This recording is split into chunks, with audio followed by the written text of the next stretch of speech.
আসসালামু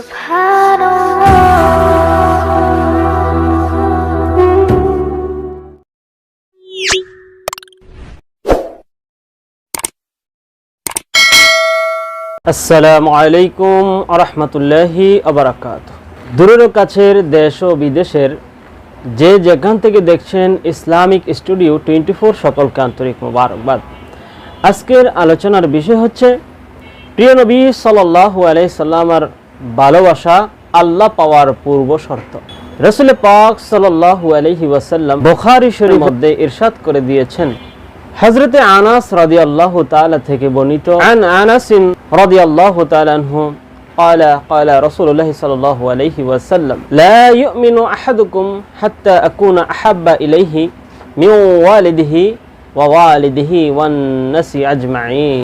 হযরতে আনাস রাদিয়াল্লাহু তাআলা থেকে বর্ণিত, তিনি বলেন, রাসূল পাক সাল্লাল্লাহু আলাইহি ওয়াসাল্লাম ইরশাদ করেছেন, তোমাদের কেউ ততক্ষণ পর্যন্ত ঈমানদার হতে পারবে না যতক্ষণ না আমি তার কাছে তার পিতামাতা, সন্তান সন্ততি ও অন্যান্য লোকের চেয়ে প্রিয় হব না। বুখারী শরীফ হাদিস নাম্বার 15, মুসলিম শরীফে হাদিস খানা উল্লেখ রয়েছে। এই হাদিসে পাকের ব্যাখ্যায় এসেছে, নবী প্রেমী ঈমানের পূর্ব শর্ত। অন্তরে যার নবীর মহাব্বত নেই, হাজারো দাবি করলে কিংবা রাত দিন আমল করলে পরিপূর্ণ ঈমানদার হওয়া যাবে না।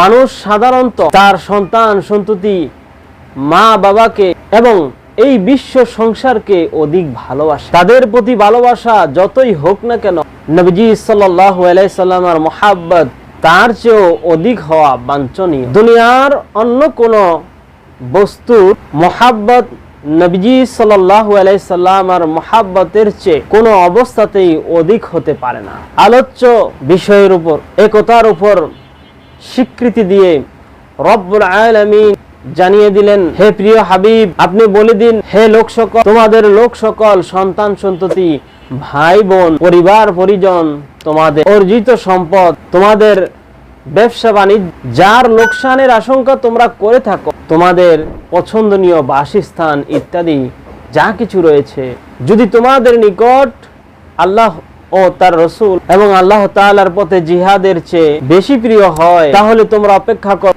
আল্লাহ তাআলা তোমাদের কাছে তার নির্দেশ অর্থাৎ আযাব প্রেরণ করবেন। আর আল্লাহ পাক রব্বুল আলামিন তো ফাসিকদেরকে হেদায়েত করে না।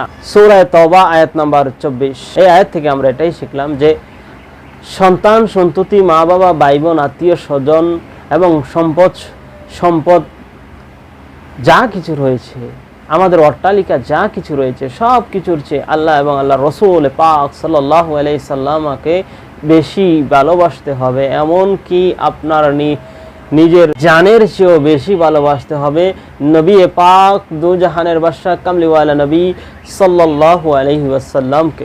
তাই আল্লামা ইকবাল রাহমাতুল্লাহি আলাইহি বলেন, মগজে কোরআন, রূহে ঈমান, জানে দ্বীন হাসতে হুব্বে রাহমাতাল লিল আলামিন সাল্লাল্লাহু আলাইহি ওয়াসাল্লাম। কোরআনের মগজ, ঈমানের রূহ এবং দ্বীনের প্রাণ শক্তি হলো মুহাম্মাদুর রাসূলুল্লাহ সাল্লাল্লাহু আলাইহি সাল্লামের ভালোবাসা, মহাব্বত। আজকে আমাদের কয়জনের রয়েছে নবী পাকের মহাব্বত, ভালোবাসা প্রকৃতভাবে?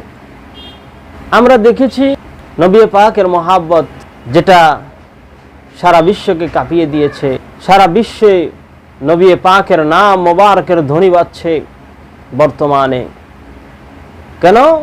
কারণ নবী পাকের সাথে যারা গোস্তাকি করে তাদেরকে আল্লাহর হাবিব সাল্লাল্লাহু আলাইহি সাল্লাম নিজে ঘোষণা করে দিয়েছেন, মান সাব্বা নাবিয়ান ফাকতুলু। তাই রাসূল পাক সাল্লাল্লাহু আলাইহি সাল্লামের মহাব্বত, ভালোবাসা আমাদের অত্যন্ত গুরুত্বপূর্ণ বিষয়, সেনসিটিভ বিষয়, যেই বিষয়ে আপনার মাঝে না থাকলে কখনোই জান্নাতি হতে পারবেন না। সেটা কি? সেটা হচ্ছে নবী পাকের ভালোবাসা, মহাব্বত। কেমন হওয়া চাই? আমার আপনার জানের চেয়েও আরো বেশি, আরো অধিক হওয়া চাই নবী পাকের ভালোবাসা। যে রাসূল না হলে কুল কায়নাত হতো না। যে নবী পাকের কারণে আপনি আমি দুনিয়ায় এসেছি, যে রাসূল পাকের কারণে আজকে দুনিয়ায় এসে তো নিজের বড়াই করছি, দেমাগ দেখা নিজে বাহাদুরি করে বেড়াচ্ছি। এই দেমাগ দিয়েছে আল্লাহ মুস্তাফা নবীর কারণে। সেই দিমাগ দিয়ে আপনি রসুল পাককে ভালোবাসতে চিন্তা করেন নাই, কাল কিয়ামতের ময়দানে আপনি মুসলমান হিসেবে কি জবাব দিবেন? তাই একটা কথা স্মরণ রাখবেন, বিশ্বের মধ্যে সকলেই মুসলমান, কিন্তু সকলে ঈমানদার নয়। ঈমানদার সকলে হতে পারে না, মুসলমান হতে পারে। মুসলমান হওয়ার পরে ঈমানদার হওয়াটা আপনার জন্য জরুরি। তাই মনে রাখতে হবে, ঈমান হচ্ছে আপনার জীবনের মূল, আর সেই মূলের মূল হচ্ছে নবী পাক সাল্লাল্লাহু আলাইহি ওয়াসাল্লাম। তাই সাহাবায়ে কেরামদের মহব্বত, ভালোবাসা কেমন ছিল নবীজির প্রতি? সাহাবায়ে কেরামের মধ্যে নবী পাকের ভালোবাসা নিদর্শন রয়েছে, যে নিদর্শন পরিলক্ষিত হয় তা অন্য কোনো ক্ষেত্রে দেখা যায় না। খোলাফায়ে রাশিদিনের ত্যাগ ইতিহাসের পাতায় স্বর্ণাক্ষরে লেখা রয়েছে। সুবহানাল্লাহ।